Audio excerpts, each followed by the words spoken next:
High, welcome back to the channel সবাইকে। আর আজকে অনেক দিন পর এরকম বসে তোমাদের সাথে কোনো কথা বলবো, একদম মনের কথা, হার্ট টু হার্ট। তো ভাবলাম আমি ইউজুয়ালি তো ভ্লগ করেই তোমাদেরকে সব জানাই কি হচ্ছে লাইফে, এভরিথিং। তো ভাবলাম আজকে বসে তোমাদেরকে জানাই হোয়াটস হ্যাপনিং। তোমরা কেমন আছো আগে সবাই আমাকে জানিও কমেন্টে, কেমন আছো তোমরা। অ্যান্ড রিসেন্টলি সব ব্লগসগুলোতে রিলসগুলোতে অনেকটা ভালোবাসা দেওয়ার জন্য থ্যাংক ইউ প্রথমেই। ঠিক আছে, এরকম মানে হার্ট টু হার্ট এরকম ভাবলাম যে আজকে বসে তোমাদেরকে নতুন লাইফে কি হচ্ছে সেই আপডেটটা আমি নিজেই দিই। তো যাই হোক, আজকে নাইট শিফট শেষ করলাম ফাইনালি, অ্যান্ড হোপফুলি এটা আমার জীবনের লাস্ট নাইট শিফট ছিল বলতে আমার এত বেশি আনন্দ লাগছে। And please bear with the light, ঘরে লাইটটা হয়তো একটু কম লাগছে। আমি এখানে রিং লাইট এনেছিলাম, তারপরে জানি না রিং লাইটটা কোথায় গেল, খুঁজে পাচ্ছি না রিং লাইটটা। তো নতুন একটা রিং লাইট, একটা ট্রাইপড, এগুলো কিনবো আর কি। হোপফুলি কালকের মধ্যে গিয়ে কিনবো একটা রিং লাইট, একটা ট্রাইপড, তখন আর এরকম আলোর অসুবিধা হবে না। তো যাই হোক, তো কেন বলছি হয়তো এটা আমার লাইফের লাস্ট নাইট শিফট ছিল, because yes I have resigned. তো রিজাইন্ড মানে কি, আই এম মুভিং কোথায়? আমি সিটিম্যাক্স হোটেল বিজনেস বেতে ফ্রন্ট অফিসে জব করতাম, আমি ফ্রন্ট অফিস থেকে শিফট করছি অন্য একটা ডিপার্টমেন্ট, যেটা হচ্ছে রেজার্ভেশনস। তো তোমরা অনেকেই খুশি হবে এটা জেনে যে হ্যাঁ, ঝিলিক আর নাইট শিফট করতে হবে না ঝিলিককে, এবার আমার সব কিছু বসে বসে কাজ হবে, যেরকম অফিসিয়াল আওয়ার্স হয় সেরকম আর কি। তো তোমাদেরকে একটা ছোট্ট করে ব্যাক স্টোরি দিই এই রিজার্ভেশন ব্যাপারটা। তো মানে কবে থেকে চলছে আর কি যে রিজার্ভেশনে শিফট হবো করে। তো আমি যখন ইন্ডিয়াতে ছিলাম, আমি ইন্ডিয়াতে অফকোর্স ফ্রন্ট অফিস অ্যাসোসিয়েট হিসেবে জয়েন করেছিলাম। খুব শিগগিরই আমি প্রমোশন পেয়ে শিফট লিডার হয়েছিলাম, তারপরে অ্যাক্টিং ডিউটি ম্যানেজার হয়ে গেছিলাম। আমি 5 স্টার নোভোটেলে জব করতাম, নোভোটেল আইবিএস চেন্নাই। তো যাই হোক, তো যখন আমি অ্যাসোসিয়েট ছিলাম তখন উইদিন 8-9 মান্থস আমি বলে দিয়েছিলাম যে আমি ফ্রন্ট অফিসে জব করব না, আমি শিফট হতে চাই রিজার্ভেশনসে। ঠিক আছে, আমার বরাবরই ইচ্ছে ছিল আমি রিজার্ভেশনে শিফট হব, কারণ আমার এই ফ্রন্ট অফিসের যে একটা টাইমিংয়ের ব্যাপার আর এই যে নাইট শিফটটা আমার কোনো কালেই ভালো লাগতো না। তো ঠিক যখন আমি ওদেরকে বলেছিলাম যে আমি রিজার্ভেশনে শিফট হতে চাই, ওরা অ্যাগ্রি করেছিল, বাট তার কিছুদিনের মধ্যেই আমার হাতে অফার লেটার দিয়ে দিয়েছিল শিফট লিডারের, মানে টিম লিডার এক্সিকিউটিভের সুপারভাইজারের আর কি। এবার আমার উপরে ডিসিশন ছিল যে আমি সুপারভাইজারেরটা অ্যাকসেপ্ট করতে চাই নাকি আমি রিজার্ভেশনে শিফট হতে চাই। তখন একদম কম বয়স, ঠিক আছে, তখন ভাবলাম যে না, প্রমোশন পাচ্ছি, প্রমোশনটা আগে নিতে হবে। স্যালারি ইনক্রিমেন্ট হচ্ছে, প্রমোশন হচ্ছে একই হোটেলে উইদিন 7 to 8 মান্থস, মানে সবার কাছে একটা ইমেজরে মানে তৈরি হচ্ছে। ঠিক আছে, আমি বরাবর সবাই আমাকে দেখলেই বলে যে আমি ফ্রন্ট অফিসের জন্য, I am a front office person, আমিও বিশ্বাস করি I am a front office person. But front অফিসের শুধু এইটাই একটা কর্ন যে নাইট শিফট করা, প্লাস তোমাকে এত ঘন্টা দাঁড়িয়ে ডিউটি করা, প্লাস সারাক্ষণ তোমার মুখের সামনে গেস্ট থাকবে উইথ ডিফারেন্ট কোয়ারিজ। হ্যাঁ, এটা ভালোও লাগে, প্রচণ্ড ভালো লাগে এই জবটা, যে প্রতিদিন নতুন নতুন কারোর সাথে দেখা হচ্ছে, শিখতে পাচ্ছি, সব কিছু ঠিক আছে, খুব ভালো লাগে যারা এটাকে এনজয় করে। আমি অ্যাবসলিউটলি এনজয় করি। But for me now at this point of time আমার মনে হয় যে এখান থেকে একটা স্টেপ আমার হেড যাওয়া উচিত, যেখানে আমার মনে হয় আমি ফিউচারেও মানে আজ থেকে 5 বছর বা 10 বছর পরেও আমি যেটা কন্টিনিউ করতে পারবো। ঠিক আছে, তোমার যতই শরীর খারাপ হোক বা কিছু হোক, তুমি ফ্রন্ট অফিসে সেটা দেখাতে পারবে না, তুমি গেস্টের সামনে সেটা কোনোভাবেই তোমার মুখে ওটা ফুটে উঠলে চলবে না। তো ফ্রন্ট অফিস যেরকম অনেক একটা মানে চটপটা একটা ব্যাপারও আছে, সব কয়েনের তো দুটো সাইডই হয়, কিছু ভালো থাকে কিছু খারাপ থাকে। তো সেই ভালোটা আছে বলেই এতগুলো বছর ফ্রন্ট অফিসে কাজ করলাম। এবার আমি যখন দুবাইতে এলাম, আমি তারপরে চেন্নাইয়ের কথাটা তোমাদেরকে বলি। চেন্নাইতে আমি শিফট লিডার নিয়েছিলাম, তারপর সেখান থেকে অ্যাক্টিং ডিউটি ম্যানেজার হলাম, তারপরে আমি চলে গেছিলাম হচ্ছে একটা কোম্পানিতে, যেখানে আমি ফ্রন্ট অফিস প্লাস অ্যাডমিনিস্ট্রেশন দেখতাম। তো সেটাও আমার 9 to 6 জব থাকতো, স্যাটারডে হাফ থাকতো, সানডে আমার ছুটি থাকতো, ঠিক আছে। সেটাও খুব ভালো ছিল, ফ্রন্ট অফিসই ছিল কিন্তু হোটেলস ছিল না, একটা কোম্পানি ছিল। তো দুটো কোম্পানি আর একটা হোটেলের মধ্যে, ফ্রন্ট অফিসের মধ্যে আকাশ আর পাতাল তফাৎ, ঠিক আছে। কোম্পানিতে অত তো গেস্ট আসে না, অন্য রকমের অফিসিয়াল ওয়ার্ক হয় আর কি, যেরকম তোমরা বুঝবে। তারপরে এলো দুবাই থেকে এই অফার, আবার ফ্রন্ট অফিস। অবভিয়াসলি সবাই মিলে আমরা ডিসিশন নিলাম যে আমার এই অফারটা অ্যাকসেপ্ট করা উচিত, এটা লাইফের বিশাল বড় একটা অ্যাচিভমেন্ট। তো ইয়েস, প্রথমে আমি ভাবছিলাম যে আসবো না কি করব। তন্ময় পুশ করলো যে ঝিলিক যেতেই হবে।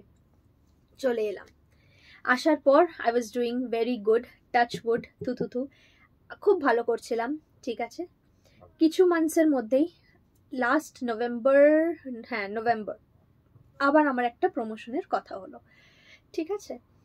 কিন্তু ব্যাক অফ দ্য মাইন্ড আমি জানতাম আমি ফ্রন্ট অফিসে থাকবো না, কারণ আস্তে আস্তে বয়স হচ্ছে, আস্তে আস্তে ফ্যামিলি গ্রো করবে, ঠিক আছে। এই জবটাই আমি যদি গ্রো করি, আমি কি আজ থেকে 4-5 বছর পর can I continue? I can not continue. Then why waste the time, তাই না? এই টাইমটাই আমি ইউটিলাইজ করব অন্য একটা জায়গায়, যেখানে আমি গ্রোথও পাবো, প্লাস আমি আমার ফ্যামিলিকেও টাইম দিতে পারবো। তো আবার একটা প্রমোশন এলো, ঠিক ইন্ডিয়ায় যেরকম একটা সিচুয়েশন হয়েছিল আমার, ঠিক এখানে আমি আবার ওই সিচুয়েশনে পড়ি।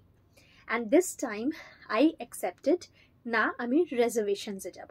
I was determined. তো সেই নভেম্বর ডিসেম্বর থেকে কথা চলছে যে আমি প্রমোশনটা নিলাম না, অন্য একজন হায়ার হলো। আর আমি রিজার্ভেশনসে কোথায় যাচ্ছি? আমি ল্যান্ডমার্কের রিজার্ভেশনস, যেটা হেড অফিস আমাদের ওএসএস মল। আমাদের 6টা সিটি ম্যাক্স আছে, ঠিক আছে, এন্টায়ার ইউএইতে 6টা City Max. City Max Business Bay, City Max Bur Dubai, Ras al Khaimah, Al Barsha দুটো আছে, ঠিক আছে, এরকম করে 6টা আছে। সেই 6টা সিটি ম্যাক্সেরই একটা রিজার্ভেশন টিম, যেটা হেড অফিসে বসে, একটা হিউজ বিগ টিম, সেই টিমেরই আমি একটা পার্ট হতে যাচ্ছি। অফকোর্স এটা প্রমোশন, আমি ফ্রন্ট অফিসে প্রমোশন নিলাম না, বাট আমি রিজার্ভেশনসে প্রমোটেড হয়েই যাচ্ছি। অ্যান্ড ইয়েস, হেড অফিসে যাচ্ছি, যেটা সবার স্বপ্ন থাকে যে হেড অফিসে শিফট হওয়ার। সো আমি সেটাতে যাচ্ছি। অ্যান্ড ইটস আ ভেরি আমার খুব ভালো একটা খবর আমি তোমাদের সাথে ভাবলাম আমি নিজে বসে শেয়ার করি। তো এবার থেকে আমি রিজার্ভেশনসে জব করব, আর কোনো নাইট শিফট হবে না। এবার আমার ফিক্স টাইমিং হবে, মর্নিং আর আফটারনুন হবে, বসে কাজ, একদম একদম সর্টেড। আর সব থেকে বড় প্লাস পয়েন্ট কি বলতো, যারা হোটেলিয়ার তারা খুব ভালো করে বুঝবে, এটা হচ্ছে ক্লাস্টার রিজার্ভেশনস। আমাদের ইন্ডিয়ায় কি হয়, ইন্ডিয়ায় স্পেশালি মনে করো একটা হোটেল আছে, ঠিক আছে, নোভোটেলের একটাই রিজার্ভেশন টিম থাকে, 2-3 জন কাজ করে ব্যাক অফিসে আর কি, তারা রিজার্ভেশন বানায়, গেস্টের যা যা প্রসেস হয় ব্যাক এন্ডের, সব ছোট একটা টিম, পার্টিকুলার হোটেলে পার্টিকুলার একটা রিজার্ভেশন টিম হয়। বাট এটা হচ্ছে ক্লাস্টার রিজার্ভেশন। এই যে 6টা সিটি ম্যাক্স আছে তোমার, সেই 6টা সিটি ম্যাক্সের একটাই রিজার্ভেশন টিম। তার মানে আমার লার্নিংটাও অনেক বেশি হবে, আমি অনেক বেশি এক্সপ্লোর করতে পারবো, অ্যান্ড আমি শিখতে পারবো অনেকটা বেশি আর কি। তো আমি যদি ফিউচারেও মুভ করতে যাই, এটা আমার কাছে খুব বড় একটা প্লাস পয়েন্ট হবে। তো এই আর কি, এক নাগারে কথা বললাম, এক নাগারে তোমাদের সঙ্গে সবটা শেয়ার করলাম। অ্যান্ড ইয়েস, আমি খুব ফর্চুনেট এনাফ যে আমার এখনো 2 বছরও হয়নি, আমার হোটেলের তরফ থেকে সব কিছু করা হয়েছে।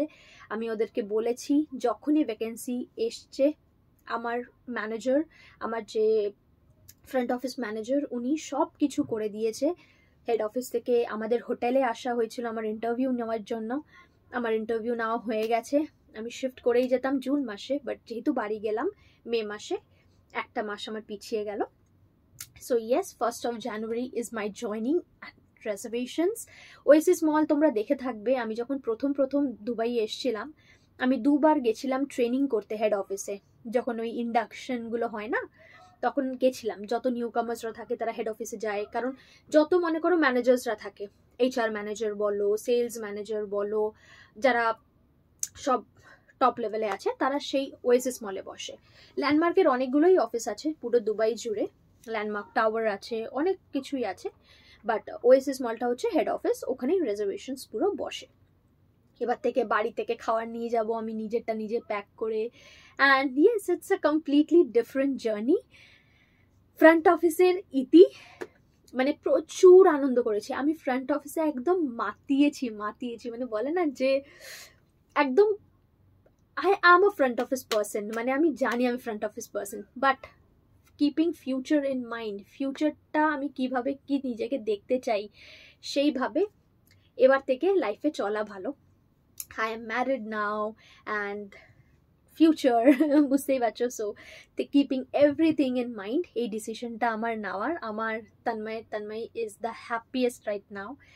তো ফাইনালি এভরিথিং ইজ গুড। তো এটাই তোমাদের সাথে বলার ছিল। আর এই যে 2 বছর আমি হোটেলে হার্ডওয়ার্ক করেছি, এইটারই ফল হয়তো আমি রেজার্ভেশনসে শিফট হয়ে পাচ্ছি। কারণ আমি যদি এখানে ভালো কাজ না করতাম আমাকে কেউ রেকমেন্ড করতো না, ইভেন দ্য হোটেল ম্যানেজার, সবার রেফারেন্সেই হয়েছে ব্যাপারটা। So I am fortunate enough. And yes, আমি এবার থেকে আরও বেশি বেশি করে ব্লগ দেওয়ার চেষ্টা করব, কারণ এবার আমার একদম টাইমিং শিফট একদম ঠিকঠাক হয়ে যাচ্ছে। কারণ এতদিন নাইট শিফট করতাম, এই মাসে আমি বাড়ি থেকে এসেছি, এখনও 1 মাস হয়নি, আমার 2বার নাইট শিফট করা হয়ে গেছে। তো যারা নাইট শিফট করে শুধু তারাই নাইট শিফটের ব্যাপারটা বোঝে, আর আমি এটা একদম ইয়ে করে বলতে পারি, নাইট শিফট করা খুব ডিফিকাল্ট, একটা মেয়ের জন্য তো ভীষণ ডিফিকাল্ট। আর আমার মতন মানুষ যার ঘুম খুব কম, মানে আমাকে তুমি যখন ঘুমাতে দেবে তখন আমি ঘুমাতে পারবো না। তো এই যে আজকে মনে করো আমার ছুটি, আমি আজকে সকালবেলা ডিউটি করে বাড়ি এসেছি, আমি ঘুমিয়েছি, আমি হয়তো আবার সারা রাত জেগে থাকবো, কারণ এই কদিন আমি সারা রাত জেগে থাকছিলাম। তো পেটে গ্যাস হয়ে যাচ্ছে, এই নাইট শিফটটা তো আমার খুব বাজে গেছে। মানে একদিন এত গ্যাস হয়েছে না ঘুমের ঘোরে, মানে আমার প্রচণ্ড পেটে যন্ত্রণা, প্রচণ্ড, মানে পুরো গ্যাস ফর্ম হয়ে পেট। তন্ময়কে কাঁদতে কাঁদতে ফোন করেছি যে তুমি এবার আমাকে বলো আমি কি করব, আমি জীবনে এরকম ব্যথা কোনো দিন এক্সপিরিয়েন্স করিনি। সঙ্গে সঙ্গে একটু পুদিনহারা খেলাম। সো এই আর কি, নাইট শিফটে কিছু না কিছু হতেই থাকে, ঘুম হয় না, খাওয়া ঠিকঠাক হয় না। অ্যান্ড ইয়েস, এর থেকে ভালো কিছু হতে পারে না যে এবার থেকে আমি বসে চাকরি করব। সো ইয়েস, সব কিছুরই একটা সুন্দর জিনিস সুন্দর জায়গায় শেষ হওয়াই ভালো। মানে ফ্রন্ট অফিসে চাকরি করতে করতে শরীরটাই যদি খারাপ একদমই হয়ে যেত তাহলে আর কোনো পয়েন্ট ছিল না, তাই না? আর আমি নিজেকে ফ্রন্ট অফিসে গ্রো করতে দেখতে চাই না। তো এই আর কি, যেখানে যাচ্ছি wish me all the best. তোমাদের সাথে এইটাই শেয়ার করার ছিল, শেয়ার করলাম। তোমাদের good wishes do let me no in the comment section. নিজেরা খুব ভালো থেকো, সুস্থ থেকো। আজ আসি, আবার দেখা হবে, টাটা।